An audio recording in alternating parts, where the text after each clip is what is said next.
नमस्कार, स्वागत है आप सभी का हेल्दी इंडिया में। आज है शनिवार और हर शनिवार रविवार हम लाते हैं आपके लिए हेल्दी इंडिया, क्योंकि हमें है आपकी सेहत का ख्याल। आज हम बात करेंगे जॉइंट पेन के बारे में। जोड़ों में दर्द एक आम समस्या है जो कि आज के समय में लगातार बढ़ रही है। हर उम्र के लोगों में, युवा वर्ग में भी खास तौर से देखी जा रही है। और वजह इसके पीछे खराब जीवन शैली यानी कि खराब लाइफस्टाइल, खराब पोस्चर, किसी बीमारी या दूसरी बीमारियों की वजह से भी हो सकता है। कभी कभी जोड़ों का दर्द इतना असहनीय हो जाता है कि उठना बैठना और रोजमर्रा के काम करना भी मुश्किल हो जाता है। जोड़ों का दर्द आपके पूरे शरीर में महसूस किया जा सकता है। ये कई अलग अलग स्वास्थ्य स्थितियों का लक्षण हो सकता है। जोड़ों के दर्द का सबसे आम कारण गठिया बताया जाता है, जिसके बहुत सारे प्रकार भी हैं। तो आज का हमारा जो शो है वो इसी पर हम चर्चा करने वाले हैं। हमारे से डॉक्टर्स का एक पैनल भी जुड़ रहा है। इसके अलावा अगर आपके भी कुछ सवाल है, कुछ जानना चाहते हैं, पूछना चाहते हैं, तो इस मंच के जरिए अपने सवाल आप हमसे पूछ सकते हैं। फ़ोन लाइन्स हमारी खुली रहेंगी, नंबर स्क्रीन पर लगातार फ्लैश हो रहे हैं। और चलिए प्रोग्राम की शुरुआत करते हैं। और हमारे साथ जो मेहमान जुड़ चुके हैं उनका तारुफ मैं आपसे करा देती हूँ। कुछ मेहमान हमारे साथ स्टूडियो में अभी जुड़ चुके हैं और कुछ ऐसे मेहमान हैं जो कि हमारे साथ जुड़ रहे हैं। तो फ़ोन लाइन्स खुली हुई हैं। आप फ़ोन नंबर जो कि स्क्रीन पर फ्लैश हो रहे हैं उन नंबर्स के ज़रिए आप हम तक जुड़ सकते हैं और अपने जो सवाल हैं वो पूछ सकते हैं। चलिए डॉक्टर्स का स्वागत मैं करा देती हूँ। हमारे साथ डॉक्टर राजेश प्रसाद गुप्ता जुड़े हैं जो कि ऑर्थोपेडिक्स हैं। बहुत बहुत स्वागत है आपका। इसके अलावा डॉक्टर हितिन माथुर हमारे साथ जुड़े हैं। आपका भी बहुत बहुत स्वागत करना चाहूँगी मैं। ऑर्थोपेडिक सर्जन है ये भी। तो शुरुआत कर लेते डॉक्टर राजेश से। डॉक्टर राजेश, कितनी कॉमन ये प्रॉब्लम है? जी, तो बहुत सारा जॉइंट पेन होता है, नी पेन होता है, बैक पेन होता है, नेक पेन होता है। तो जैसे बैक पेन होता है मोस्ट ऑफ द टाइम ख़राब पोस्चर्स की वजह से होता है। नेक पेन वगैरह जैसे मोबाइल वगैरह ज़्यादा यूज़ करने की वजह से होता है। और नी पेन की बात करें हम तो ओल्ड एज में ज़्यादा होता है या कोई इंजरीज़ की वजह से होता है। तो एक वास्ट टॉपिक है ये, मतलब बेसिकली जी। तो कोई एक डॉक्टर हितिन, अगर हम देखें जोड़ों के दर्द की समस्या, घुटनों की अगर हम स्पेसिफिकली बात करें तो किस एज में ज़्यादातर ये समस्या देखी जाती है? क्योंकि ऐसा हो रहा है कि आजकल 30s में भी लोग इस समस्या के शिकार देखे जा रहे हैं। राइट। सो जहाँ तक घुटने के दर्द का सवाल है, मोस्टली जो उम्र जिनकी ज़्यादा हो जाती है उनमें ये घुटनों का दर्द ज़्यादा देखा जाता है, क्योंकि उम्र के साथ घुटने घिसने शुरू हो जाते हैं। बट आजकल जिस तरह की हमारी जीवन शैली है उसमें यंग लोगों में भी घुटनों के दर्द होने शुरू हो गए हैं। और ये इसका मुख्य कारण है कि हमारे में विटामिन डी की कमी है, हम एक्सरसाइज नहीं कर पा रहे हैं और हमारी लाइफस्टाइल जो अर्बन लाइफस्टाइल है उसके हिसाब से हम जो हमारी वर्जिश करनी चाहिए, जो हमारे को एक्सरसाइज करनी चाहिए घुटनों के लिए, जो हमें न्यूट्रिशन चाहिए, वो हमारे को नहीं मिल पा रहा है। इसलिए यंगर लोगों में भी आजकल घुटनों के दर्द शुरू हो चुके हैं। डॉक्टर निकुंज, आपका भी बहुत बहुत स्वागत मैं करना चाहूँगी स्टूडियो में हमारे। और आप क्या बड़ी वजह मानते हैं और किस तरह से, चूँकि आप भी एक यंग डॉक्टर हैं, तो किस तरह से आप देख रहे हैं कि ये जो इश्यूज़ है जॉइंट पेन के, अगर हम घुटनों के दर्द की भी बात करें तो ये लगातार बढ़ रहे हैं? देखिए, घुटनों की समस्या आमतौर में एक बहुत बड़ी समस्या बन गई है। एक तरीके का पैंडेमिक है हमारे सोसाइटी में। और अगर हम आंकड़ों की बात करें तो करीब 40% लोग घुटनों की समस्या से प्रभावित हैं। खासकर महिलाएं ज़्यादा प्रभावित हो जाती हैं। इसके कई कारण हैं, जैसे कि उम्र का बढ़ना, उम्र के बढ़ने की वजह से होता ही है। मोटापा होना, ओबेसिटी, या जेनेटिक्स कॉजेज़ हैं। फीमेल में ज़्यादा होता है। हमारी एशियन पॉपुलेशन में ज़्यादा परेशानी की देखी जाती है घुटनों की समस्या। इसके साथ साथ अगर घुटनों की पहले कभी चोट लगी है या जोड़ में किसी तरीके का ऑपरेशन पहले हो रखा है, उसमें गठिया की परेशानी ज़्यादा तरीके से बढ़ जाती है। इसी तरीके से अगर कोई ऑक्यूपेशन ऐसा है जो कि घुटने का यूज़ ज़्यादा होता है या ज़्यादा लाइफस्टाइल उसमें ज़्यादा मूवमेंट होता है, तो उसमें भी गठिया के चांसेस ज़्यादा बढ़ने के चांसेस रहते हैं। बिल्कुल। डॉक्टर राजेश, जैसे कि अभी आपने बताया है और हम सभी जानते हैं कि वास्ट टॉपिक है जॉइंट पेन अगर हम डिस्कस कर रहे हैं, लेकिन सबसे ज़्यादा कॉमन आप इसमें क्या मानते हैं और आपके पास ज़्यादातर पेशेंट कौन से आते हैं? आजकल मोस्ट कॉमन जो है बैड पोस्चर्स की वजह से नेक पेन और बैक पेन सबसे ज़्यादा कॉमन होता है, क्योंकि इसमें प्रॉपर एर्गोनॉमिक्स का ख्याल नहीं रखते हैं। कंटिन्यूसली काम करते रहते हैं। जैसे कंप्यूटर, लैपटॉप, मोबाइल अगर कोई यूज़ करते हैं तो प्रॉपर वे में करना है। सपोज कोई कंप्यूटर यूज़ करते हैं तो उसमें आइडियल पोस्चर्स होता है आपका हिप और नी को एट राइट एंगल यानी 90 डिग्री पे होना चाहिए। स्पाइन आपका स्ट्रेट होना चाहिए। स्क्रीन जो है थोड़ा सा आई से पैरेलल जो नीचे होना चाहिए। हाथ भी डेस्क पे सपोर्टेड होना चाहिए। तो बेसिकली ये मेंटेन नहीं करते हैं लोग। फ़ोन यूज़ करते हैं तो कभी लोग ऐसे करके यूज़ करते हैं, वो सब एक दर्द का कारण होता है। तो ये मेनली ये पोस्चर्स के वजह से ही आजकल है सब कॉमन। डॉक्टर माथुर, क्या है पॉसिबल है कि जैसे अगर किसी को कभी नेक पेन का इशू है, जनरली लोग अगर जब सोकर उठते हैं तो या तो वो अपने शोल्डर में कोई दर्द पाते हैं या फिर नेक, तो अगर ये कई दिन तक बना रहे या फिर अगर आपको ये बार बार हो रहा है तो आपको ये प्रॉब्लम डेवलप ही हो जाएगी, या आप कहें कि आपकी टेंडेंसी बन जाएगी, या फिर इससे कोई बड़ा इशू हो सकता है? नेक पेन की समस्या यूजुअली जो लोग कंप्यूटर पे ज़्यादा बैठते हैं या स्क्रीन ज़्यादा यूज़ करते हैं या स्टूडेंट्स में भी कभी कभी पाया जाता है, बिकॉज उनका पोस्चर ठीक नहीं रहता एंड वो बहुत देर तक स्क्रीन पे बैठे रहते हैं, एक ही पोस्चर में बैठे रहते हैं। प्लस उनकी न्यूट्रिशनल डेफिशिएंसीज होती हैं, वो धूप में नहीं जाते, उनका विटामिन डी कम हो जाता है। इन कारणों से नेक में पेन काफ़ी पाया जाता है। प्लस अगर आपकी बेड का पोस्चर ठीक नहीं है या आपका तकिया बहुत मोटा है तो उसकी वजह से भी नेक पेन हो सकता है। तो इसको एवेलुएट करने के लिए हमें बहुत सारी चीज़ें देखनी पड़ती हैं कि पेशेंट का लाइफस्टाइल क्या है, पेशेंट क्या काम करता है, किस पोस्चर में सो रहा है, तो और सब देखने के बाद प्लस कुछ ब्लड टेस्ट करा के भी देखने पड़ते हैं या गर्दन के एक्सरे कराने पड़ते हैं कभी कभी, देखने के लिए किस कारण से उसको नेक पेन हो रहा है, और उसके हिसाब से हम उसको एडवाइस करते हैं कुछ मेडिकेशंस, कुछ एक्सरसाइजेज, कुछ न्यूट्रिशनल सप्लीमेंटेशन, जिसकी वजह से उसके नेक पेन्स को मैनेज किया जा सकता है। प्लस पर इसमें लाइफस्टाइल चेंज की बहुत ज़रूरत है और वो भी काफ़ी कंट्रीब्यूट करता है कि उसको नेक पेन बार बार ना हो। जी, हमारे से डॉक्टर प्रवीण भी जुड़े हैं, आपका भी बहुत बहुत स्वागत मैं करना चाहूँगी डॉक्टर प्रवीण। और आप किस तरह से आप देखते हैं, आपके पास ज़्यादातर कौन से ऐसे पेशेंट आते हैं या फिर आप समस्या ज़्यादा कॉमन पाते हैं जोड़ों के दर्द की? ज़्यादातर कौन से पेन के लोग आते हैं? ज्यादातर जो आजकल पेन है वो घुटने के दर्द का ज्यादा आता है, सबसे ज्यादा घुटने के दर्द का या फिर लोअर बैक पेन आता है।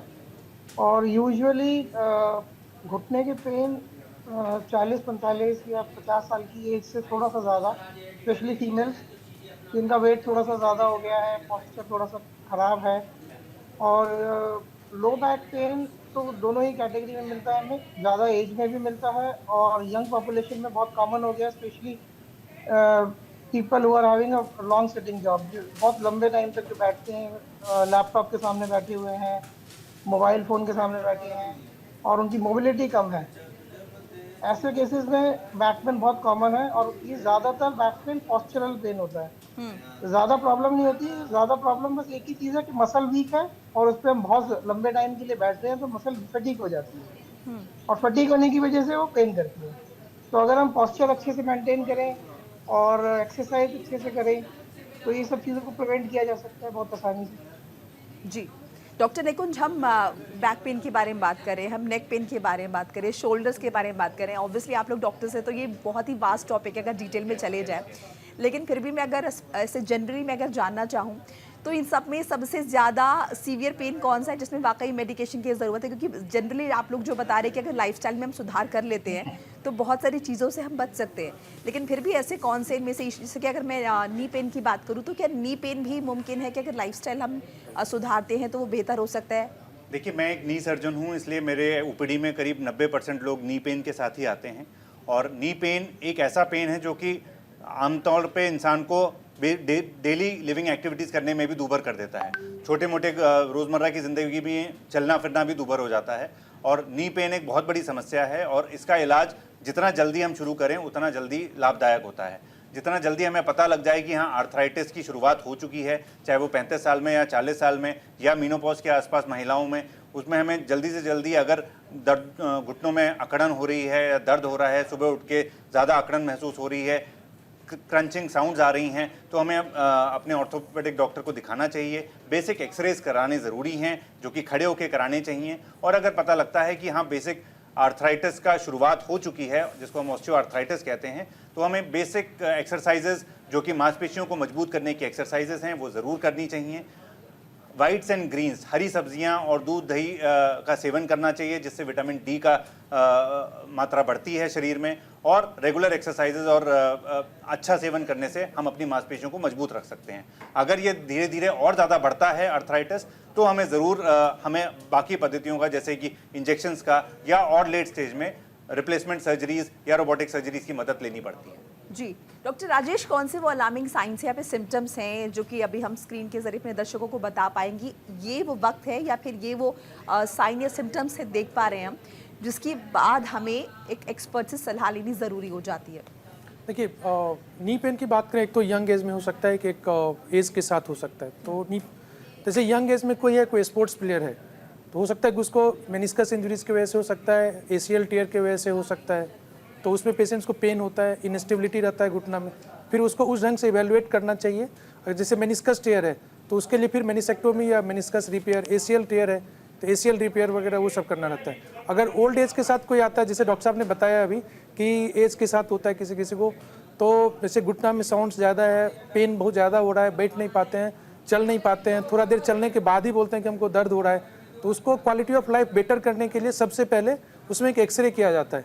एक्सरे के बाद हम घुटना को फिर एक्सरे के बेसिस पे ग्रेड करते हैं कि 1, 2, 3, 4 किस ग्रेड में है। तो ग्रेड 1, 2 होने से हम फिजियोथेरेपी से, एक्सरसाइज से, लाइफस्टाइल मॉडिफिकेशन से, जैसे सीढ़ी पे ज़्यादा यूज़ नहीं करना है, स्क्वाटिंग नहीं करना है, ये सब अवॉइड करके मैनेज हो जाता है। लेकिन वही अगर स्टेज 4 के आसपास कोई होता है तो उसका एक ही ट्रीटमेंट होता है, surgical management, total knee replacement, other robotic और नॉर्मल जैसे करा सकते हैं। तो ये सब एक साइन और सिम्टम्स होता है जिसके बेसिस पे हम लोग डिसीजन लेते हैं कि हमें क्या करना है। सब कुछ एज और सिम्टम्स के ऊपर डिपेंड करता है बेसिकली ये सब। जी डॉक्टर माथुर, क्या बड़ा रीज़न आप मानते हैं, अगर हम घुटनों के दर्द की बात करते हैं, क्या सिर्फ बढ़ा हुआ वजन एक बड़ी वजह है? सिर्फ बड़ा हुआ वजन की वजह से नहीं है, कुछ जेनेटिक फैक्टर्स भी हैं, कुछ पेशेंट्स का लाइफस्टाइल है कि वो घुटने की एक्सरसाइजेस कितनी करते हैं, अपनी रोज़ की ज़िंदगी में कितनी एक्सरसाइज करते हैं, उनका न्यूट्रिशनल डाइट क्या है। स्पेशली महिलाओं में मेनोपॉज के बाद हड्डियां भी कमज़ोर होनी शुरू हो जाती हैं, तो जब हड्डी ही कमज़ोर होगी तो जो उसका कार्टिलेज है नी का, जो हड्डी पे डिपेंडेंट है, वो भी धीरे धीरे डिजनरेट होना शुरू हो जाता है। तो कॉम्बिनेशन है जिसमें हमें लाइफस्टाइल चेंजेस करने हैं, हमें डाइट ठीक करना है, हमें नी की एक्सरसाइजेस करनी है, और नॉर्मल एक्सरसाइजेस से अपना वेट भी कम रखना है, डाइट से भी अपना वेट कम करके रखना है, जिससे कि घुटने की दर्द की जो समस्या है वो लेट हो या कम हो हमारे में। तो ये सब चीज़ों से हम उसको मैनेज कर सकते हैं। जी डॉक्टर प्रवीण, आजकल अगर हम देखें तो 30s में भी लोग जो है, मिड 30s में या अर्ली 30s में भी उन्हें भी घुटनों की समस्याएं हो रही हैं, तो उन केसेस में आपको क्या लगता है, क्या बड़ा रीज़न हो सकता है? क्या सिर्फ जेनेटिक रीज़न होगा या बढ़ा वजन, या फिर आप क्या अपने हिसाब से बताना चाहेंगे?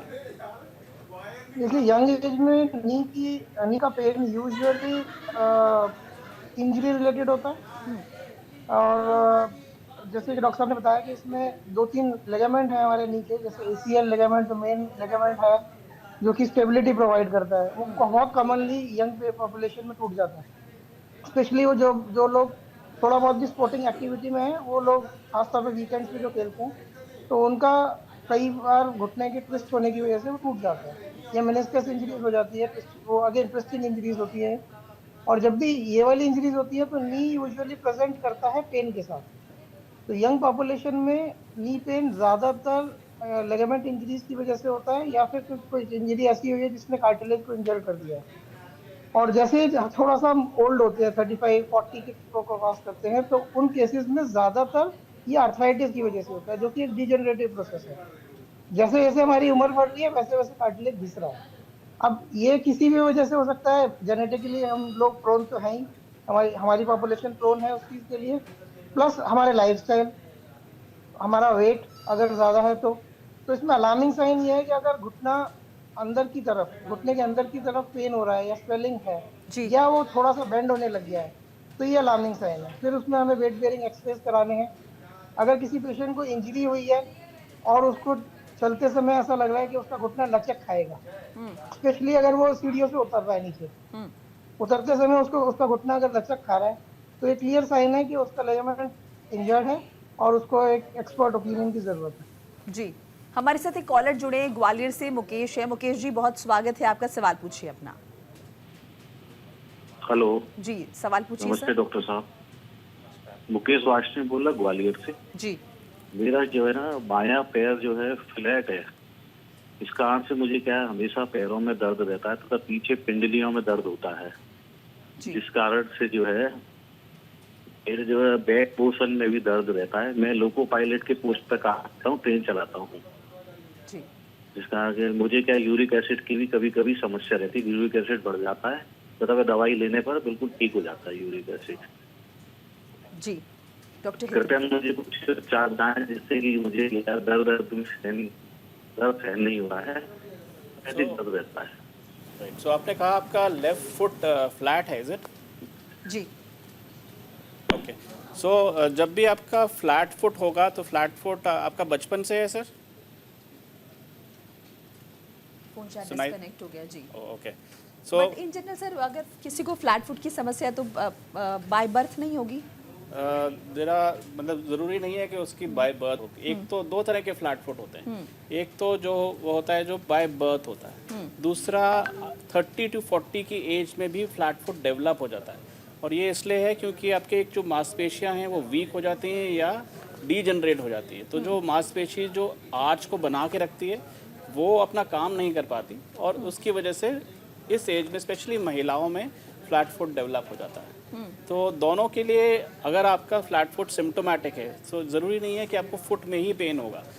फुट के अलाइनमेंट की वजह से आपका पेन लेग में, बैक काफ में, का उन्होंने जिक्र किया हाँ कि जी। काफ में और तो लोअर पूरा बैक में। पूरा आपका शरीर का अलाइनमेंट चेंज हो जाएगा फुट की वजह से। उसकी वजह से बैक पेन भी हो सकता है, घुटने में दर्द भी हो सकता है, फुट में तो दर्द हो ही सकता है। तो उसके लिए अलाइनमेंट ठीक करना ज़रूरी है जहाँ से प्रॉब्लम ओरिजिनेट हो रही है। तो उसके लिए इनिशियली हम कुछ एक्सरसाइजेस दे सकते हैं, कुछ आर्च सपोर्ट्स दे सकते हैं अगर बहुत ज़्यादा नहीं है। बट अगर वो नहीं काम करता तो उसके लिए परमानेंट करेक्शन सिर्फ एक ही है, वो सर्जरी से फ्लैट फुट करेक्ट किया जा सकता है। जी, तो फ्लैट फुट एक बहुत बड़ा कंसर्न है जिसकी वजह से इश्यूज हो सकते हैं। हाँ जी। एंड ये जो हम काफ पेन की बात करते हैं तो ये भी जनरली फ्लैट फुट की वजह से ही होता है। सो ज़रूरी नहीं है कि सिर्फ फ्लैट फुट की वजह से ही हो, बहुत सारे कारण हैं काफ पेन के। हो सकता है आपका हील में पेन हो रहा हो, उसकी वजह से काफ में पेन हो रहा है। हो सकता है आपकी कमर में कोई नस दब रही है, उसकी वजह से काफ में पेन हो सकता है। तो कारण कई हैं, बट फ्लैट फुट ऑल भी एक कारण है जिसकी वजह से हील काफ पेन हो सकता काफ पेन कभी कभी जैसे कि कैल्शियम का डेफिशिएंसी है, मिनरल्स का डेफिशिएंसी है, उसके वजह से भी हो सकता है। एंड अभी आपने हील पेन का जिक्र किया क्योंकि हील पेन के लिए भी बहुत सारे लोग ऐसे हैं जो हमें कई बार लेके भेजते हैं कि हील में पेन होता है। सो हील पेन के पीछे क्या रीज़न है? हील पेन ज़्यादातर लंबे खड़े होने के जॉब्स जो होते हैं उसकी वजह से होता है, खासकर विटामिन डी डेफिशिएंसी की वजह से होता है। कभी कभी यूरिक एसिड बढ़े होने की वजह से भी हो सकता है। हमारे पैर में एक फेशिया होती है जो कि जिसमें थोड़ी सूजन हो जाती है, जिसको प्लांटर फेशियाइटिस कहते हैं, जो मोस्ट कॉमन कॉज वही पाया गया है जो कि हील पेन का होता है। ज़्यादातर स्टैंडिंग जॉब्स, टीचर्स, वॉचमैन, इन सब में पाया जाता है। जी, हमारे साथ एक कॉलर है, रेखा जुड़ी है हमारे साथ दिल्ली से। रेखा जी, स्वागत है आपका, सवाल पूछिए। जी, सवाल पूछिए मैम। रेखा जी, आप तक मेरी आवाज पहुंच रही है? हाँ जी। जी। मेरे ना आपका प्रोग्राम शुरू होने से आधा घंटा पहले जी हाँ जी पहुंच रही है। रेखा जी, आप टीवी सेट का अगर वॉल्यूम बंद कर देंगी तो बहुत अच्छे से बात हो पाएगी, क्योंकि एको हो रहा है, बार बार आप तक आवाज पहुंच रही है। मेरा ना आपका प्रोग्राम शुरू होने से आधा घंटा पहले मेरे ना घुटने के जो पंजा होता है ना, उसकी हड्डी के ऊपर जो है ना, जी हाँ, आपका प्रोग्राम शुरू होने से आधा घंटा पहले मेरा जो पंजे से ऊपर हड्डी होती ना, उसके ऊपर ना 1 लीटर पानी की बोतल ना मुझे हाथ से छूट गई है। और मैं ऑस्टियोपोरोसिस की पेशेंट हूँ, तो मुझे वहाँ पे थोड़ा सा छिल गया है और नीला हो रहा है और पेन बहुत हो रहा है। तो आपके पास सारे ऑर्थोपेडिक बैठे हैं, मुझे कुछ सलाह दें।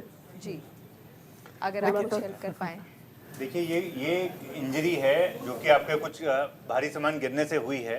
तो मेरे हिसाब से आपको सबसे पहले तो आइस पैक्स वहाँ पे लगाने चाहिए और आसपास में जो भी ऑर्थोपेडिक डॉक्टर हैं या इमरजेंसी में जाके दिखाना चाहिए। हो सकता है एक्सरे की ज़रूरत पड़े, और वो कितना दर्द है और क्या है वो देख के आपको ज़्यादा बेहतर बता पाएंगे। रेखा जी, उम्मीद करते हैं कि आपकी कुछ हेल्प हम कर पाए हों। बहरहाल अगर चोट लगी तो डॉक्टर को दिखाना बहुत ज़रूरी हो जाता है तुरंत। Okay, thank you. जी, तो इसी तरह से आप लोग भी कॉल कर सकते हैं अगर कुछ सवाल आपके हैं। नंबर स्क्रीन पर लगातार फ्लैश हो रहे हैं। डॉक्टर प्रवीण, अभी हम जिक्र कर रहे थे हील पेन की भी हमने बात की, और हील पेन को लेकर भी बहुत सारे जो है अलग अलग जो लोग हैं सवाल पूछते रहते हैं। तो इसके पीछे जैसे डॉक्टर साहब ने जिक्र किया कि न्यूट्रिशन ही एक बड़ी, या फिर इसके पीछे न्यूट्रिशन के अलावा भी कुछ और रीज़न, जैसे कि बात हुई कि बहुत देर तक जो लोग खड़े रहते हैं, तो ऐसे लोग, अब प्रोफेशन तो अपना नहीं चेंज हो सकता है, लेकिन क्या मैनेजमेंट किया जा सकता है जिसकी वजह से इसमें कुछ आराम हो या फिर बेहतरी हो? देखिए हील पेन यूजुअली दो तरीके के होते हैं, एक तो बैक ऑफ द हील पे होता है और एक उसके अंडर सरफेस पे होता है। अब ये दोनों ही पेन जो अंडर सरफेस पे होता है वो यूजुअली प्लांटर फेशियाइटिस, जैसे डॉक्टर साहब ने बताया, प्लांटर फेशियाइटिस होता है, हमारा एक फेशिया नीचे होता है जो जो इन्फ्लेम्ड हो जाता है, जिसकी वजह से, और उस इन्फ्लेमेशन की वजह से वो थोड़ा श्रिंक हो जाता है, और श्रिंक होने की वजह से वो पेन करता है। और जो हील के पीछे वाला पेन होता है वो यूजुअली बर्साइटिस की वजह से होता है। अब ये दोनों ही केसेस में ना स्ट्रेचिंग एक्सरसाइजेस बहुत इंपॉर्टेंट है। रेगुलर, अब किसी भी डॉक्टर को आप दिखाएंगे, वो देख के आपको दवाई तो बताएंगे, लेकिन जब तक आप किसी डॉक्टर को नहीं दिखा रहे हैं तब तक आप स्ट्रेचिंग एक्सरसाइजेस बहुत अच्छे से कर सकते हैं, आइस पैक अच्छे से कर सकते हैं। जी अगर आप इसमें स्ट्रेचिंग एक्सरसाइज करके उस लेयर को दोबारा से फ्लेक्सिबल बना रहे हैं, दोबारा से उसकी स्ट्रेंथ बढ़ा रहे हैं, तो हो सकता है कि 50% वैसे ही कम होने लग जाएगा। और इस पे यूजुअली अगर कई बार हमें फिजियोथेरेपी की भी जरूरत पड़ती है, कुछ मॉडलिटीज होती है जिसकी वजह से इन्फ्लेमेशन कम होता है। बहुत रेजिस्टेंट केसेस में इन इन इन हील पेन में इंजेक्शन लगाना पड़ता है। सर्जरी की यूजुअली जरूरत नहीं पड़ती है, 10 में से 9 पेशेंट एक्सरसाइज, इंजेक्शन और दवाइयों से ही ठीक हो जाते हैं। जी, हमारे साथ एक कॉलर जुड़े शोलापुर से, जेके शारदा जी हैं। बहुत बहुत स्वागत है आपका, सवाल पूछिए अपना।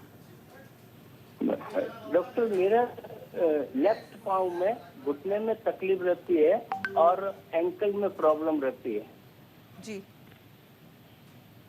डॉक्टर, तो मैंने यूएस में चेक करवाया, कोई लेफ्ट पैर में फ्रैक्चर वगैरह तकलीफ नहीं और है। घुटने में भी। जस्ट वो बोलते हैं कि आप चंपल कुछ ऐसा पहनो, थिक चंपल, जिससे कि ये एंकल में प्रॉब्लम नहीं होगी। परंतु वो प्रॉब्लम तो कंसिस्टेंटली चलती है।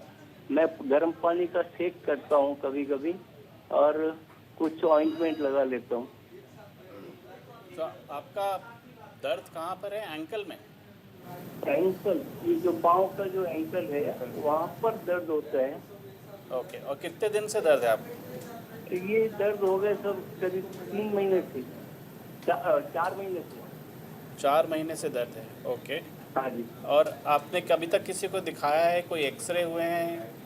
नहीं, एक्सरे नहीं, मैं यूएस में था अभी हाँ। अगस्त में, तो वहाँ पर दिखाया था मैंने स्टैनफोर्ड यूनिवर्सिटी के हॉस्पिटल में। वो डॉक्टर लोगों ने चेक किया, बोले कि एक्सरे की जरूरत नहीं है, वो आपको शायद फ्लोर अच्छा नहीं है जिसकी वजह से ये प्रॉब्लम है। तो जस्ट ऑइंटमेंट दिया था उन्होंने, उसको यूज करो और चंपल, आप थिक चंपल पहन लो। ओके, सो परंतु अभी इंडिया आने के बाद में भी 2 महीने में मेरे को प्रॉब्लम तो है, मैं अभी तक किसी को दिखाया नहीं है। सर, जो एंकल में दर्द हो रहा है, एक तो हमें ये देखना होता है कि आपका फुट का अलाइनमेंट क्या है। हो सकता है आपका एंकल का अलाइनमेंट ख़राब हो, उसकी वजह से दर्द हो रहा है। हो सकता है आपके लिगामेंट्स स्ट्रॉन्ग नहीं हो या मसल्स पावर स्ट्रॉन्ग नहीं है, उसकी वजह से अलाइनमेंट ख़राब हो रहा है, ये भी पॉसिबिलिटी है। तो जब भी हम एंकल के पेन के लिए पेशेंट्स को देखते हैं तो पूरा एग्जामिनेशन करना पड़ता है कि एग्जैक्टली एंकल में कहाँ दर्द हो रहा है, कि inner side of the ankle में है या फ्रंट में है या पीछे की तरफ है। तो उसके हिसाब से हमें पता लगता है कि पेन का कारण कहाँ से आ रहा है। एंड इसको देखने के लिए हम कुछ एक्सरेज भी कराते हैं, और नॉर्मली हम इसके एक्सरेज खड़े होके कराए जाते हैं, जिससे कि हमें सिर्फ ये ना दिखे कि हड्डी कैसी है, बट एक हड्डी से दूसरी हड्डी का क्या रिलेशनशिप है या अलाइनमेंट है, वो भी देखना ज़रूरी है। ओके। तो ये सब देखने के बाद प्लस अगर आपकी कुछ और बीमारियां हैं तो उसको भी इवैल्यूएट करके फिर हमें पता लगता है कि कारण क्या है और उसके लिए क्या इलाज किया जा सकता है उसके लिए। तो घुटने में जो लेफ्ट, मतलब राइट पाँव में नहीं है, घुटने में सिर्फ लेफ्ट पाँव में ही है, एंकल भी लेफ्ट का ही है, और इसमें क्या हुआ, कट कट आवाज आती है। अगर आपके घुटने में आवाज़ आ रही है या एंकल में? घुटने में। घुटने में। सो अगर घुटने में आवाज़ आ रही है और उसके साथ कुछ दर्द भी हो रहा है तो पॉसिबिलिटी है कि आपको कुछ घुटने में आर्थराइटिस हो रही हो या घुटने की ग्रीस कम हो रही हो। तो उसके लिए भी कुछ एक्सरसाइजेस हैं, कुछ दवाइयाँ हैं, और जैसे डॉक्टर साहब ने बताया अगर आपके अर्ली स्टेज में आर्थराइटिस है तो एक्सरसाइजेस, दवाइयों से, न्यूट्रिशनल सप्लीमेंट से मैनेज किया जा सकता है। अगर काफ़ी एडवांस स्टेज में पहुंच गया है या बहुत ज़्यादा दर्द हो रहा है तो फिर उसके लिए फिर सर्जरी की ज़रूरत पड़ती है। जी, हमारे साथ एक और कॉलर जुड़ी है, अंजलि हमारे साथ दिल्ली से। अंजलि जी, स्वागत है आपका, सवाल पूछिए अपना। अंजलि जी, सवाल पूछिए अपना। जी, मुझे मुझे डॉक्टर निशुंक अग्रवाल से पूछना था। पूछिए। मेरे ना जो यूरिक एसिड की प्रॉब्लम है मुझे, और मेरे ना बहुत पेन रहता है, मतलब मुझसे चला नहीं जाता, मतलब मेरे। डॉक्टर निकुंज सुन पाए आप? हाँ, पूरा नहीं सुन पाया हूँ, एक बार दोबारा दोहराइए अपना क्वेश्चन। अंजलि जी एक बार फिर से दोहरा दीजिए। कहाँ पे दर्द है आपको? संपर्क इनसे टूट गया है। अंजलि जी फिर से आप कोशिश कर सकती हैं जुड़ने की। एक ब्रेक यहाँ पर ले लेते हैं और ब्रेक के बाद अंजलि जी एक बार फिर से आप कोशिश कर सकती हैं और अपना सवाल पूछ सकती हैं। इस बीच बाकी कॉलर्स भी अगर चाहें तो फोन लाइन का इस्तेमाल करके अपने सवाल पूछ सकते हैं। एक्सपर्ट हमारे साथ लगातार बने हुए। एक छोटा सा ब्रेक फौरन हासिल हो रहे हैं। ब्रेक के बाद स्वागत है आप सभी का। बात करें जोड़ों के दर्द के बारे में। अगर आपके भी शरीर में कहीं भी कोई जॉइंट पेन है और अगर जानना चाहते हैं उसके बारे में या फिर उससे जुड़े किसी सोल्यूशन के बारे में, तो एक्सपर्ट्स हमारे साथ लगातार बने हुए हैं। फोन लाइन हमारी खुली हुई है, आप फोन करके जान सकते हैं। डॉक्टर हितिन माथुर का एक बार फिर से रुक कर लेते। डॉक्टर हितिन, जैसे कि जोड़ों के दर्द की हम बात करें, घुटने के दर्द की अगर हम बात करें स्पेसिफिकली, तो क्या ये दूर भी हो सकता है या फिर अब इसके साथ सिर्फ आपको मैनेज करके चलना है या आपका लाइफस्टाइल में शामिल हो चुका है? इसमें डिपेंड करता है आपकी उम्र क्या है और किस वजह से आपका घुटने में दर्द है। अगर आप यंगर एज में हैं और आपको घुटने में दर्द हो रहा है तो मे बी आपको कुछ न्यूट्रिशनल डेफिशिएंसीज हैं, मे बी आपकी मसल्स थोड़ी वीक हैं, मे बी आपके लाइफस्टाइल की चेंजेस की कुछ ज़रूरत है। वो सब चेंज करके आपका घुटने का दर्द ठीक हो सकता है। बट अगर आपका एज काफ़ी एडवांस्ड है और आपकी नी में डॉक्यूमेंटेड आर्थराइटिस है तो फिर उसको मैनेज कर सकते हैं हम, उसको पूरा ठीक नहीं कर सकते। हो सकता है आपको घुटने में आर्थराइटिस हो पर दर्द ना हो, वो उसको मैनेज किया जा सकता है, बट हम उसको वापस पूरा रिवर्स नहीं कर सकते। जी, हमारे साथ एक कॉलर है मोहिनी ग्वालियर से। बहुत बहुत स्वागत है आपका। सवाल पूछिए अपना। मैडम मैं रूमेराइटिस से है, मेरे को जॉइंटों में दर्द रहता है और सूजन भी आ जाती है, और कभी खट्टी चीज खा लेती हूँ तो वो दर्द थोड़ा बढ़ जाता है, और चलते चलते कभी थोड़ा थोड़ा चक्कर से भी लगते हैं जी, और कमजोरी सी महसूस होती है जी, और ये 5-6 साल हो गए इस चीज को। जी। डॉक्टर प्रवीण आप सुन पा रहे हैं? जी, हड्डियों में थोड़ी सूजन सी भी आ जाती है दर्द के कारण। डॉक्टर प्रवीण आप सुन पाए इनका सवाल? हाँ जी, हाँ जी। आपकी एज कितनी है? एज 52। अच्छा, 52 की एज में जो ये पेन बता रहे हैं ज्यादातर डिजेनरेटिव होता है, मतलब एज रिलेटेड चेंजेस जो कार्टिलेज में आए हैं, जो आर्थराइटिस हुई है उसकी वजह से है। तो एक तो इनको एक्सरे कराना होगा, वेट बेयरिंग एक्सरे कराना होगा। अगर इनका वेट ज्यादा है तो उसको डिक्रीज करना होगा। विटामिन डी, आपका वेट कितना है? वेट मिनिमम 50 है। अच्छा, वेट आपका ज्यादा नहीं है वैसे, तो मेनली आपको एक एक्सरे की जरूरत है। अगर उसमें आर्थराइटिस की चेंजेस हैं तो आपको कुछ नी जॉइंट के सप्लीमेंट्स की जरूरत है, कुछ एक्सरसाइज की जरूरत है, और उसके अकॉर्डिंगली आगे हम ट्रीटमेंट कर सकते हैं। पेन किलर्स यूजुअली हम अवॉइड ही करते हैं। बहुत ज़्यादा सीवियर पेन में हम पेन किलर्स भी देते हैं कभी कभी कुछ टाइम के लिए, लेकिन ज़्यादातर केसेस में सिर्फ एक्सरसाइज, नी जॉइंट सप्लीमेंट्स और vitamin D supplements, calcium supplements, ये देके ये सारी चीज़ें आराम से मैनेज हो सकती है। चलिए, उम्मीद करते हैं कि आपको आपके सवाल का जवाब मिल गया होगा। हमारे साथ फरीदाबाद से अशोक जुड़े हैं। अशोक जी स्वागत है आपका। सवाल पूछिए। मैडम जी, मेरे घुटने में टेढ़े हो गए हैं, मतलब गैप बन गया है जी, और वैसे तो मेरे को कोई दर्द वर्द नहीं होता है, पर घुटने टेढ़े हो गए, चाल में नंगड़ाहट रहती है जी डॉक्टर। और मैं बहुत ज्यादा चलता नहीं हूँ। जिम वगैरह में जो ओपन जिम गार्डन आजकल लगी हुई है वो 30-35 मिनट में कर लेता हूँ आराम से। जी डॉक्टर निकुंज, आपकी उम्र कितनी है? मेरी उम्र 67 है सर। सर 67 की उम्र में अगर घुटने टेढ़े हो गए हैं तो वो अपने आप में एक निशानी है कि आर्थराइटिस काफ़ी एडवांस स्टेज पे चली गई है। हो सकता है आपने कभी एक्सरेज कराए हैं घुटनों के?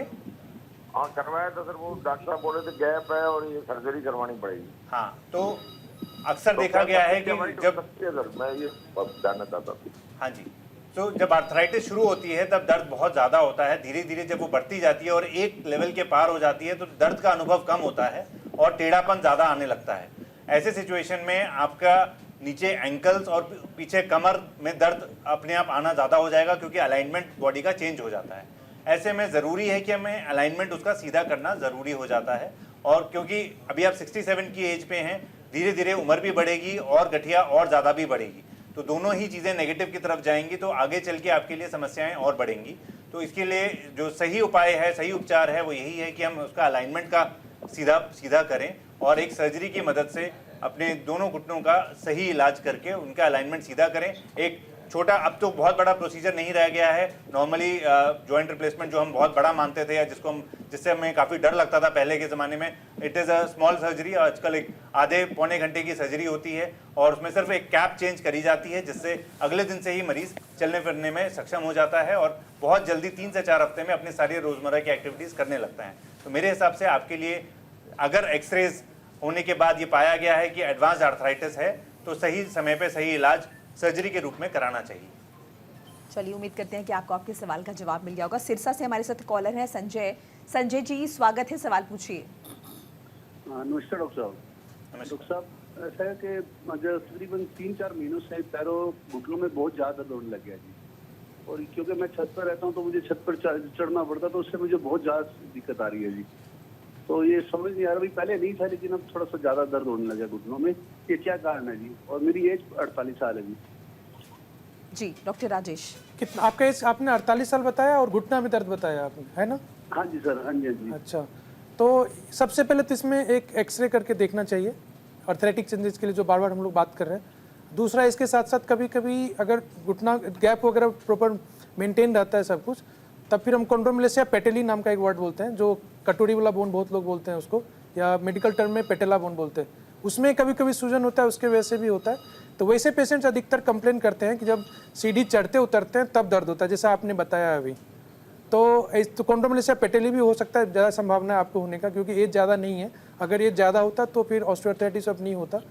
तो इस कंडीशन में मेनली मेडिसिन्स और नी मसल्स को स्ट्रॉन्ग करने वाला एक्सरसाइज, और ये करने से ही मैनेज हो जाता है। और कुछ सप्लीमेंट्स जैसे न्यूट्रिशनल डेफिशिएंसी, विटामिन डी वगैरह लेना, और कुछ मेडिसिन होता है। तो आप नज़दीकी डॉक्टर से कंसल्ट करिए और फिर वो फिजिकल एग्जामिनेशन भी करके देखेंगे कि रियली पेटेलोफीमोरल जॉइंट इन्वॉल्व है, और फिर या ऑस्टियोआर्थराइटिस ऑफ नी में जो मेन जॉइंट इन्वॉल्व रहता है, मीडियल जॉइंट्स लाइन, वो इन्वॉल्व है। अकॉर्डिंगली उस चीज़ को मैनेज किया जा सकता है। रेयर पॉसिबिलिटी है कि आपके केस में मेनिस्कस टेयर भी हो, अगर घुटना में इंस्टेबिलिटी नहीं है तो वो उसके लिए फिर MRI करना पड़ेगा, और इसलिए लोकल डॉक्टर से एक बार कंसल्ट करिए।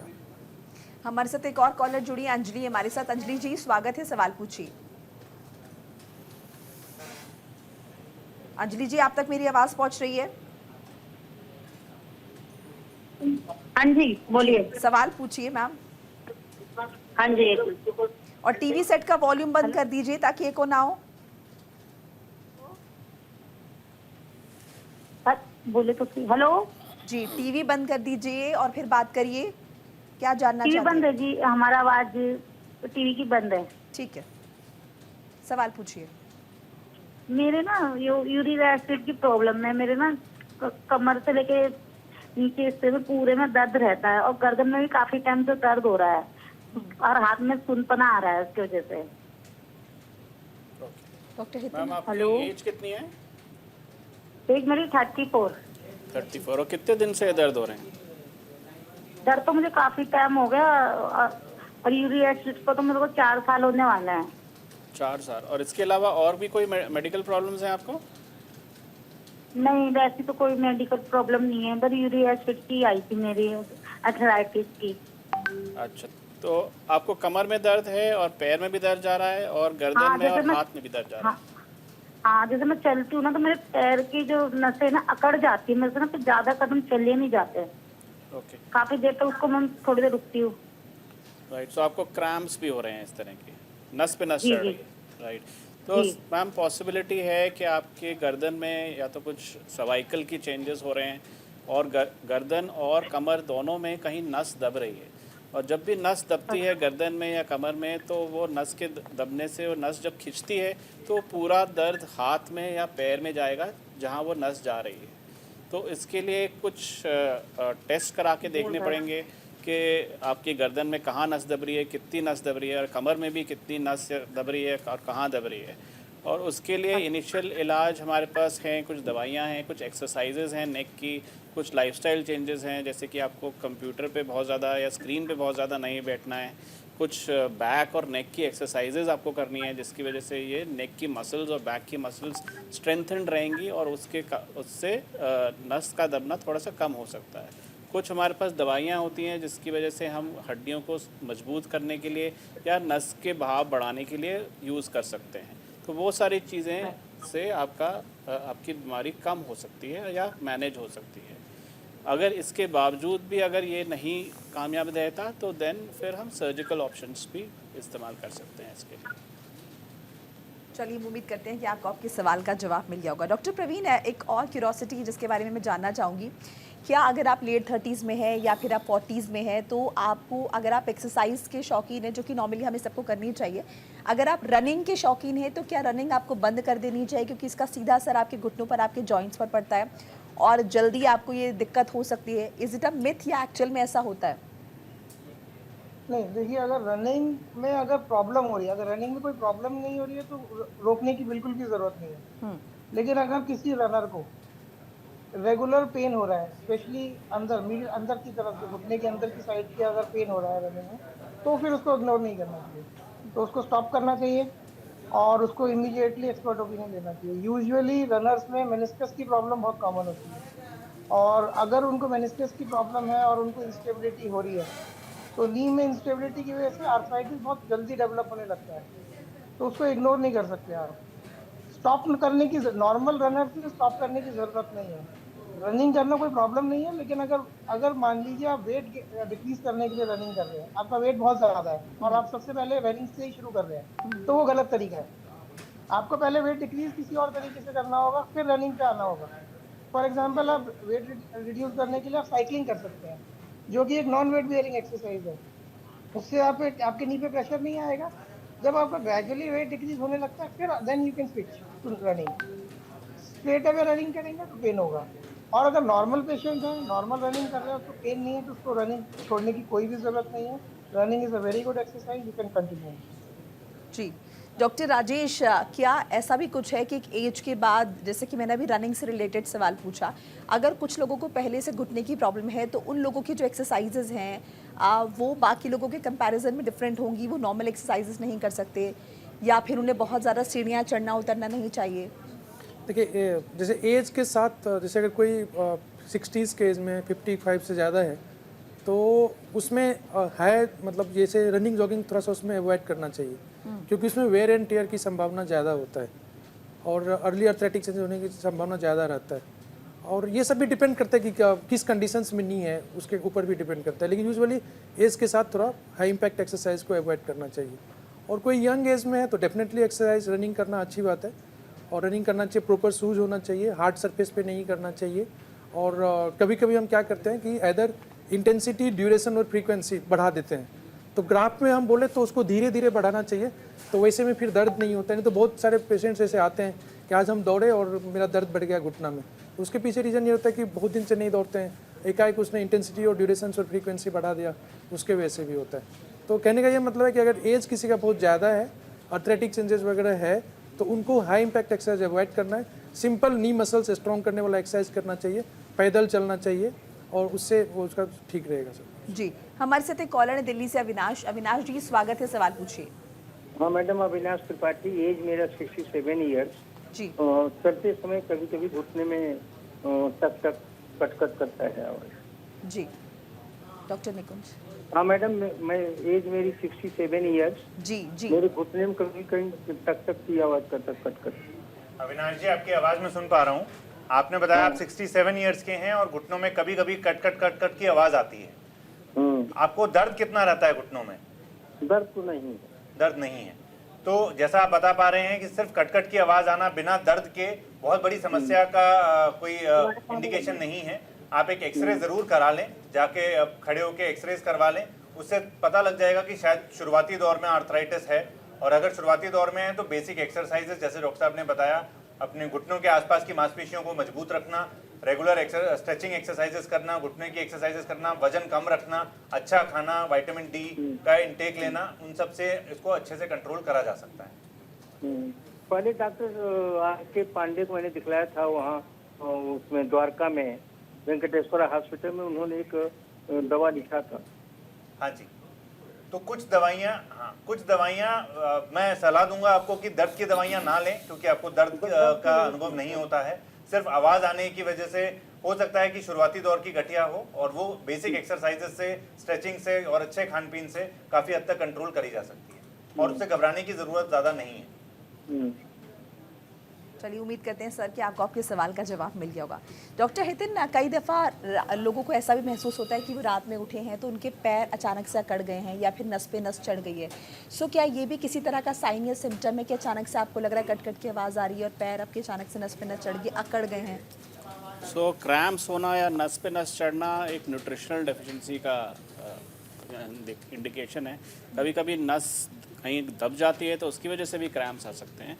तो आपके नॉर्मली इन पेशेंट्स में हम कुछ ब्लड टेस्ट करा के देखते हैं, उनका B12 लेवल्स कराते हैं, विटामिन D लेवल्स कराते हैं, यूरिक एसिड लेवल्स कराते हैं, और प्लस देखते हैं कि और कहीं कोई स्पेसिफिक एरियाज़ हैं जहाँ पर कोई दर्द हो रहा है जिसकी वजह से क्रैम्प्स हो रहे हैं या नसें टाइट हो रही हैं। तो वो सब चीज़ें देख के हम जो न्यूट्रिशनल डेफिशिएंसीज़ हैं, मोस्टली ये डेफिशिएंसीज़ कैल्शियम या विटामिन D की डेफिशिएंसीज़ होती हैं, जिसको हम सप्लीमेंट करके या ठीक करके ये क्रैम्प्स ठीक किए जा सकते हैं।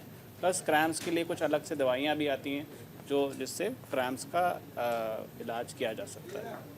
जी डॉक्टर प्रवीण, हम लगातार ये बात करें कि अगर ये इशू हो जाएगा तो उसके बाद हम क्या करेंगे, और वो इशू हो जाएगा तो उसमें क्या कर सकते हैं। लेकिन अगर हम प्रिकॉशन की बात करें, अगर हम ये बात करें कि अगर हम 30s में हैं या हम 40s में हैं कि हमें ये समस्याएं ना हो, भले ही जेनेटिक जीन्स में हमारी या फैमिली में किसी की हिस्ट्री रही हो, लेकिन इससे बचा किस तरह से जाए, तो इसमें आप किस तरह से अवेयर करेंगे हमारे दर्शकों को? देखिए, सबसे इम्पोर्टेंट चीज़ है वेट कंट्रोल करना।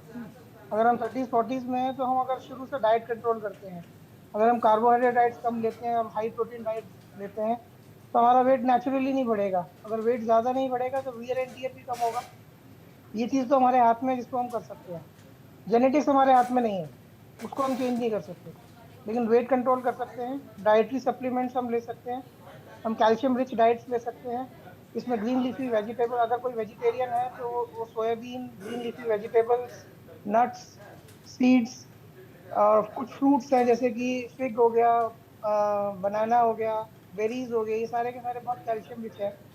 प्लस आप सप्लीमेंट्स ले सकते हैं अगर आपकी एज ज़्यादा है तो। अगर आप यंग एज हैं तो यूजुअली डाइटरी कंट्रोल से ही आप सारी चीज़ें कंट्रोल कर सकते हैं। आपको सप्लीमेंट की ज़रूरत नहीं है, तो एक्सटर्नल सप्लीमेंट्स की, टैबलेट्स की ज़रूरत नहीं है। इसी तरीके से विटामिन डी भी आप, अगर आपका लो है तो विटामिन डी डेफिनेटली आप और मुझे लगता है विटामिन डी शायद ही किसी का ठीक रहा हो, क्योंकि जनरली जिससे भी हम मिलते हैं वो यही बताते हैं कि विटामिन डी कम है बॉडी में। देखिए, हमारी ब्राउन स्किन है, हम लोग हमारी ब्राउन स्किन की वजह से हम लोगों का एब्जॉर्प्शन नहीं है उतना सनलाइट की वजह से। अब नॉर्मली जो गाइडलाइंस है वो है कि 5 to 30 minutes per day, 3 to 4 times a week होना चाहिए, 5 से 30 मिनट्स के लिए, जिसमें एक्सपोजर हो सन का, फेस पे, आर्म पे, बैक पे और लेग्स पे। लेकिन हमारी स्किन ऐसी है कि अब्जॉर्प्शन उतना होता नहीं है, तो अल्टीमेटली हम लोगों को सप्लीमेंट की ज़रूरत पड़ती है। तो सप्लीमेंट्स, अगर कोई किसी का बहुत ही लो आ रहा है विटामिन डी, तो उसको डेफिनेटली 3 मंथ्स का सप्लीमेंट्स चाहिए। अगर उसका बॉर्डर लाइन है तो वो 1 मंथ, और प्लस डाइटरी कंट्रोल से सारी चीज़ें कंट्रोल कर सकता है। अब विटामिन डी के लिए वो एग, चीज़, मिल्क और मशरूम्स, ये सब चीज़ें ले सकता है। तो इन सब चीज़ों से काफ़ी मेंटेन रहता है। बाकी अगर कम है तो उसको डेफिनेटली सप्लीमेंट लेना पड़ेगा। प्लस वेट कंट्रोल करना है, एक्सरसाइज करना है। अगर हम मसल्स को स्ट्रॉन्ग रखेंगे तो जॉइंट बहुत अच्छा काम करेंगे, जॉइंट में कोई प्रॉब्लम नहीं आएगी। बैक में भी वही चीज़ है और लेग में भी वही चीज़ है। अगर आप बैक मसल को स्ट्रॉन्ग करेंगे तो सिटिंग की वजह से आपको बैक एक नहीं होगा। अगर आप नी को अच्छे से एक्सरसाइज करके स्ट्रेंथन करेंगे तो नी में उतना पेन नहीं होगा। हाँ, अगर पेन हो रहा है इन सब चीज़ों के बावजूद भी, तो आपको एक्सपर्ट ओपिनियन लेने की ज़रूरत है। जी डॉक्टर राजेश, कई दफ़ा होता है कि पोस्ट प्रेगनेंसी लोगों को बैक पेन का इशू जो है वो डेवलप हो जाता है। सो क्या ये भी एक फेज़ है या फिर ये परमानेंट डेवलप हो चुका है, अब इसका इलाज नहीं होगा? कैसे इसे मेंटेन करें, कैसे इससे निजात पाएँ, अगर वो तो और भी बेहतर है। डिलीवरी के बाद बेसिकली डिलीवरी के टाइम पे बहुत सारा हार्मोन्स होता है, जैसे रिलैक्सिंग हार्मोन्स होता है और सारा हार्मोन्स होता है, उसके वजह से बैक मसल्स और बेसिकली पेल्विक एरिया का जितना मसल्स होता है वो उसका टोन कम हो जाता है, यानी वो रिलैक्स हो जाता है। और साथ साथ जब प्रेगनेंसी होता है तो हमारा स्पाइन जो होता है, लॉर्डोसिस बोलते हैं उसको, जो एक कर्व होता है पोस्टीरियर, पीछे की तरफ होता है वो और आगे की तरफ हो जाता है, क्योंकि वो एब्डोमिनल वेट बोल सकते हैं वो आगे बढ़ने की वजह से। तो ये सब एक दर्द का मेन रीज़न होता है। तो इसके लिए पोस्ट डिलीवरी एक्सरसाइज, फिजियोथेरेपी और प्रॉपर टोन को मेंटेन करना, जैसे कोर मसल्स स्ट्रेंथनिंग एक्सरसाइज बोलते हैं, वो करना, उससे ये रिकवरी हो जाता है और रिकवर करते हैं ऐसा। डॉक्टर राजेश, ये भी कई दफ़ा देखा जाता है कि सी सेक्शन जिन लोगों का हुआ है उनमें ये कमर दर्द की प्रॉब्लम ज़्यादा होती है। उसमें कमर दर्द का एक ये कारण हो सकता है कि एक तो जैसे बताया कि वो हार्मोन्स के वजह से या एक्सेसिव लॉर्डोसिस के वजह से, उसके वजह से, और कुछ लोग ये कभी जैसे सी सेक्शन में यूजुअली स्पाइनल एनेस्थीसिया देते हैं, तो स्पाइनल एनेस्थीसिया के वजह से भी दर्द होता है, लेकिन वो दर्द लॉन्ग टर्म तक नहीं रहता है। और लेकिन लोग कुछ लोग पेशेंट ये सोचते हैं कि नहीं हमको शायद उसी की वजह से दर्द है, तो इनफैक्ट 3 साल के बाद भी पेशेंट आते हैं तो बोलते हैं कि हमको जब से इंसेक्शन पड़ा है तब से दर्द है, जबकि ऐसा नहीं सोचना चाहिए। हो सकता है कि और कोई भी कारण हो, आप प्रॉपर पोस्चर नहीं मेंटेन कर रहे, प्रेगनेंसी के बाद आपने प्रॉपर एक्सरसाइज नहीं किया, जो अपने इंडिया में ये कंसेप्ट नहीं है। आइडियली सर्जरी सी सेक्शन या फिर सी सेक्शंस के बाद तो कुछ दिन के बाद बोला जाता है, क्योंकि उसमें फिर हर्निया वगैरह होने की संभावना रहता है, तो उसमें 6 वीक के बाद मेरे ख्याल से बोलते हैं कि उसमें एक्सरसाइज करना चाहिए। लेकिन अगर किसी का नॉर्मल डिलीवरी हुआ है तो उसमें जितना जल्दी हो अच्छा फिजियोथेरेपी से कंसल्ट करना चाहिए और एक्सरसाइज कंटिन्यू करना चाहिए। डॉक्टर निकुंज, आपके अकॉर्डिंग कैसे हम लाइफस्टाइल मेंटेन करें कि हमें ये जो तमाम जॉइंट पेन्स के इश्यूज़ हैं ये ना होने पाए? क्योंकि ठीक है 50-60s में तो समझ में आता है कि अब आपको ये नहीं करना, लेकिन अर्ली एज में अगर हम पहले प्रिकॉशन ले लें बिल्कुल तो फिर वो समस्या ना हो पाए। अर्ली एज में हम सबको ध्यान रखना है 2 मेन चीज़ों का। एक तो एक्सरसाइजेस जो कि किसी भी फॉर्म में हम कर सकते हैं, चाहे हम योगा एक बहुत अच्छी एक्सरसाइज है जिससे हम सारी मांसपेशियों की स्ट्रेचिंग्स कर सकते हैं, चाहे वेट बिल्डिंग एक्सरसाइजेज हैं या युवावस्था में हम किसी भी तरीके की एक्सरसाइजेज को अगर हम रूटीनली करते हैं तो हमारी मांसपेशियां, हड्डी और जोड़ मजबूत रहते हैं। दूसरा, खाना पीना बहुत अच्छे से अगर हम रखें, ध्यान दें कि हम विटामिन डी सप्लीमेंट्स अच्छे से ले रहे हैं, हमारी विटामिन डी डेफिशिएंसी तो नहीं है। वाइट्स और ग्रीन्स, मैं हमेशा अपने पेशेंट्स को बोलता हूँ वाइट्स और ग्रीन्स ज़्यादातर लीजिए। जितना दूध, दही, पनीर अच्छे से आप ले सकते हैं, जितनी हरी सब्जियाँ अच्छे से ले सकते हैं, तो आपका कैल्शियम की मात्रा आपकी बॉडी में अच्छी रहती है, जिससे कि जोड़ों और हड्डियों में मजबूती बनी रहती है। और इन दोनों चीज़ों से, और तीसरा जैसे डॉक्टर साहब ने बताया, अपना वजन नियंत्रण में रखें। कम वेट रहेगा तो आपके मांसपेशियों पे, आपके हड्डियों पे कम जोर पड़ेगा और वो कम प्रभावित होंगी और बीमारियां भी कम होंगी। बिल्कुल डॉक्टर हितिन, जैसे कि हम सप्लीमेंट्स की बात करें, अच्छी डाइट की बात करें, तो कई केसेस में देखा जाता है कि लोग ये मान चुके हैं कि उनकी डाइट में वो न्यूट्रिशन वैल्यू नहीं है, उनकी डाइट में वो तमाम चीज़ें इंक्लूडेड नहीं है जो कि होनी चाहिए। सो ऐसे में क्या हम सेल्फ डिसीजन ले लें कि अब हमें सप्लीमेंट्स खाने हैं, या फिर हो सकता है कि हमारी बॉडी में वो पर्याप्त मात्रा में हो और हम उसके बाद सप्लीमेंट्स ले रहे हैं, तो क्या वो हमें नुकसान भी दे सकते हैं? मतलब how to calculate it? Sir ideally हमें जब भी हमें कुछ प्रॉब्लम्स होती हैं, हमें एक बार डॉक्टर को ज़रूर दिखाना चाहिए। तो वो डॉक्टर आपके कुछ न्यूट्रिशनल वैल्यूज़ या ब्लड टेस्ट से कुछ ब्लड लेवल्स चेक करेंगे, जैसे आपके विटामिन डी लेवल्स चेक करेंगे, B12 लेवल्स चेक करेंगे, और उससे एक बार आपको आइडिया हो जाएगा कि क्या चीज़ कम है। दूसरी चीज़, जब भी हम कुछ तो डाइटरी सप्लीमेंट्स हैं जिसमें विटामिन डी ज़्यादा होता है या कैल्शियम ज़्यादा होता है, वो सब तो है ही जो हमें खाना चाहिए, पर उसके बावजूद भी कभी कभी हमारी एब्जॉर्प्शन ज़्यादा नहीं हो पाती। कुछ लोगों को मैल एब्जॉर्प्शन सिंड्रोम होता है, तो उनका वो कैल्शियम और विटामिन डी एब्जॉर्ब नहीं हो पाती। उन लोगों को हमें एडिशनली सप्लीमेंट्स देने पड़ते हैं, या तो लार्जर डोजेज़ में देने पड़ते हैं, या कभी कभी इंजेक्शंस के फॉर्म में भी वो सप्लीमेंट्स देने पड़ते हैं, जिससे उनकी न्यूट्रिशनल डेफिशिएंसीज ठीक हो पाएँ। So first line of management तो यही है कि हम देखें कि आपकी डेफिशिएंसीज क्या क्या हैं, और उसके लिए हम क्या क्या लाइफस्टाइल चेंजेस कर सकते हैं, क्या क्या डाइट में आपको ऐड कर सकते हैं जिससे कि वो डेफिशिएंसीज पूरी हों। इसके अलावा जब भी वो हम ऐड करेंगे, फिर उसके बाद कुछ दिन के बाद हमें चेक भी करना चाहिए, जैसे 6 महीने के बाद एक बार देखना चाहिए कि वो पूरी हुई या नहीं हुई, या उसका क्या कारण है कि वो पूरी नहीं हुई। अगर नहीं हुई तो उसके लिए कुछ और तरीके हैं जिससे से वो पूरी हो सकती है और वो मैनेज किया जा सकता है। डॉक्टर, विटामिन B12 का क्या रोल होता है? क्या B12 की वजह से ऐसा भी होता है कि अगर उसकी डिफिशियंसी है तो बाकी हम कुछ भी अगर न्यूट्रिशन ले रहे हैं तो वो काम नहीं करेगा बॉडी पे? B12 की वजह से और कुछ प्रॉब्लम्स होती हैं। ऐसा नहीं है कि B12 की वजह से और सारे सप्लीमेंट्स ख़राब हो जाएंगे, बट सिर्फ B12 से नर्व कंडक्शन में यूज़ होता है B12। लेथार्जी भी हो सकती है जब इसको B12 की कमी है। नॉर्मली वेजिटेरियंस डाइट में B12 नहीं होता, सो वेजिटेरियंस को स्पेशली B12 के सप्लीमेंट्स अलग से लेने की ज़्यादा ज़रूरत पड़ती है। तो B12 की टैबलेट्स आती हैं, कुछ इंजेक्शंस भी आते हैं, कुछ डाइटरी सोर्सेज हैं, but mostly dietary sources non veg हैं B12 के स्पेशली। तो ओरल सप्लीमेंट से B12 की कमी पूरी की जा सकती है और उसकी वजह से जो प्रॉब्लम्स हो रही हैं उनको सॉल्व किया जा सकता है। जी, हमारे साथ एक कॉलर जुड़े कर्नाटक से। बहुत बहुत स्वागत है सर आपका। अपना प्लीज नाम बता दीजिए और सवाल पूछ लीजिए। मैं इफ्तिखारुद्दीन मनू कर्नाटक से बात कर रहा हूँ मैडम जी। अफजलपुर कर्नाटक से जी। हेलो जी जी, सुन पा रहे हैं, सवाल पूछिए सर। हाँ, वो हमारे बीवी के एक गर्दन हिलती मैडम, बहुत इलाज करे तो भी कम नहीं हुई मैडम। जी, आपकी वाइफ की गर्दन में दर्द है? हाँ, गर्दन दर्द है, गर्दन हिलते रहती, ऑटोमेटिक गर्दन से भी हिलते रहता मैडम,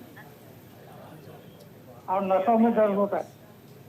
सर अगर एक बार फिर से आप दोहरा दें तो बहुत अच्छा रहेगा, क्योंकि आपकी आवाज़ ठीक से हम तक पहुंच नहीं पा रही है। एक बार फिर से बता दीजिए। मैडम, हमारी बीवी को जो है ना गर्दन हिलते रहती मैडम, सिर हिलते रहता है और नसों में दर्द होता है, और ट्रीटमेंट करे तो भी कम नहीं हुआ मैडम।